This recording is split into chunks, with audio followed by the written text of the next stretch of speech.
কিয়ামতের ঠিক আগে এই পৃথিবীর সাক্ষী হবে এমন এক ভয়ঙ্কর ফিতনার, যার নাম শুনলেই মানুষের শরীরের লোম খাড়া হয়ে যায়। এটি হলো হাজার হাজার বছর ধরে বন্দী থাকা এক ভয়ঙ্কর জাতির গল্প। এটি হলো ইয়াজুজ ও মাজুজের কাহিনী। ইয়াজুজ ও মাজুজ হলো হযরত নূহ আলাইহিসসালামের বংশ থেকে আসা এক জাতি। তারা আমাদের মতোই মানুষ, কিন্তু তাদের স্বভাব চরিত্র আর চেহারা সাধারণ মানুষের মতো নয়। হাদিসের বর্ণনা অনুযায়ী তারা হবে বেটে, তাদের মুখ হবে চ্যাপ্টা, নাক হবে ছোট এবং চোখগুলো হবে ছোট ছোট। তাদের সংখ্যা এতটাই হবে যে তা মানুষের কল্পনাকেও হার মানায়। তারা যখন কোনো একটি নদীর পাশ দিয়ে যাবে, তখন তারা সেই নদীর সমস্ত পানি পান করে শেষ করে ফেলবে। এই জাতি এতটাই ভয়ঙ্কর হবে, একটা নদীর পানিকেও তারা মিনিটের মধ্যে শেষ করে দিতে পারে, নদীকে মরুভূমিতে পরিণত করে দিতে পারে। তাদের প্রধান বৈশিষ্ট্য হলো তাদের সীমাহীন নিষ্ঠুরতা। তারা কোনো এলাকায় ঢুকলে সেখানে প্রাণের কোনো চিহ্ন রাখে না। তারা সেখানকার সব ফসল নষ্ট করে ফেলে, সব গাছপালা উপড়ে ফেলে, সব পশু পাখি মেরে ফেলে এবং নারী পুরুষ শিশু কাউকেই ছাড়ে না। সবাইকে নির্দয়ভাবে হত্যা করে। বহু শত বছর আগে বাদশাহ জুলকারনাইন নামে আল্লাহর এক নেককার বান্দা ইয়াজুজ ও মাজুজের অত্যাচার থেকে মানুষকে বাঁচানোর জন্য দুটি পাহাড়ের মাঝখানে লোহা ও তামা গলিয়ে এক শক্ত প্রাচীর তৈরি করে দিয়েছিলেন। সেই দিন থেকে তারা সেই প্রাচীরের ওপারেই বন্দী অবস্থায় আছে। হাজার হাজার বছর ধরে প্রতিদিন সকালে তারা সেই প্রাচীরটি ভাঙার জন্য কঠোর পরিশ্রম করে। দিন শেষে যখন তারা ক্লান্ত হয়ে যায়, দেয়ালটা প্রায় ভেঙে ফেলার মতো পাতলা হয়ে যায়, তখন তাদের সর্দার বলে, আজকের মতো থামো, বাকি কাজটা আমরা আগামীকাল এসে শেষ করব। কিন্তু আল্লাহর ইচ্ছায় পরের দিন সকালে যখন তারা ফিরে আসে, তখন তারা দেখে দেয়ালটা আবার আগের মতোই মজবুত আর মোটা হয়ে গেছে। তখন তারা আবার দেয়ালটাকে ভাঙার জন্য লেগে যায়।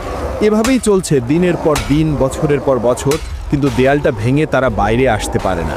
কিন্তু কিয়ামতের ঠিক আগে যখন পৃথিবীতে হযরত ঈসা আলাইহিসসালাম আসবেন এবং দাজ্জালকে হত্যা করবেন, ঠিক সেই সময়েই আল্লাহ ইয়াজুজ ও মাজুজকে মুক্তি করবেন। সেদিনও তার আগের মতোই সারাদিন ধরে দেয়ালটা ভাঙতে থাকবে। দিন শেষে যখন দেয়ালটা প্রায় ভেঙে পড়ার মতো অবস্থায় চলে আসবে, তখন তাদের সর্দার হয়তো আল্লাহর ইচ্ছাতেই বলে উঠবে, আজকের মতো এখানেই থামো, ইনশাল্লাহ বাকি কাজটা আমরা আগামীকাল এসে শেষ করব। সেই একটা মাত্র শব্দ ইনশাআল্লাহ তাদের হাজার হাজার বছরের চেষ্টাকে সফল করে দেবে। পরের দিন সকালে যখন তারা ফিরে আসবে, তখন তারা দেখবে দেয়ালটা ঠিক তেমনই ভাঙা অবস্থায় আছে। এরপর তারা এক ধাক্কাতেই সেই দেয়ালটা ভেঙে ফেলবে এবং কোটি কোটি ইয়াজুজ ও মাজুজ বন্যার পানির মতো তীব্র গতিতে সারা পৃথিবীতে ছড়িয়ে পড়বে। তাদের আগমনের সাথে সাথেই পৃথিবীতে শুরু হবে এক চরম বিপর্যয়, এক ভয়ঙ্কর দৃশ্য। তারা যখন উঁচু ভূমি থেকে দল ভেদে নামতে থাকবে, তখন মনে হবে যেন পাহাড়ের উপর থেকে এক বিশাল কালো সমুদ্রের ঢেউ নেমে আসছে। তাদের চিৎকারে আর পায়ের শব্দে মাটি কাঁপতে থাকবে। তারা তাদের যাত্রাপথে যা কিছু পাবে সব কিছু ধ্বংস করে দেবে। সবুজ ফসলের মাঠ তাদের পায়ের নিচে পিষে ধুলোয় মিশে যাবে। ফলের বাগানগুলো তারা উপড়ে ফেলবে। শহরের পর শহর তারা জ্বালিয়ে পুড়িয়ে ছারখার করে দেবে। তারা যখন জেরুজালেমের তাবারিয়া নদীর পাশ দিয়ে যাবে, তখন তারা সেই নদীর সমস্ত পানি পান করে শেষ করে ফেলবে।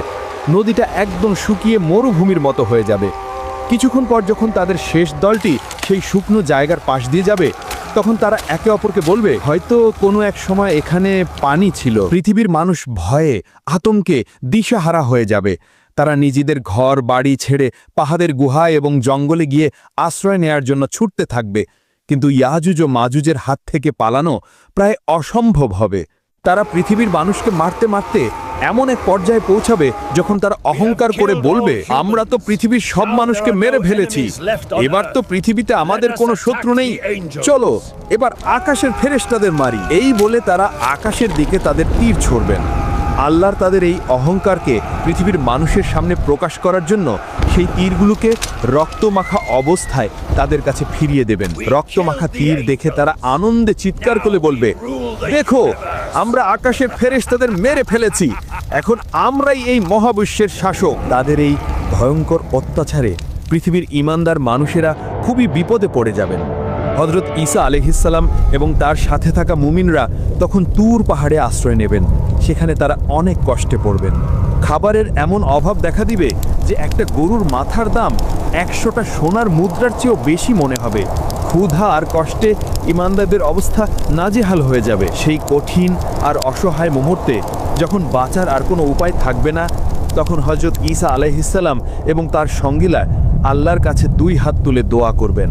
আল্লাহর তাদের দোয়া কবুল করবেন।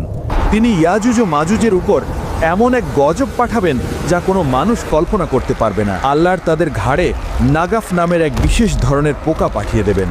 সেই পোকাগুলো তাদের ঘাড়ের মধ্যে ঢুকে তাদের শরীরকে ভেতর থেকে খাওয়া শুরু করবে।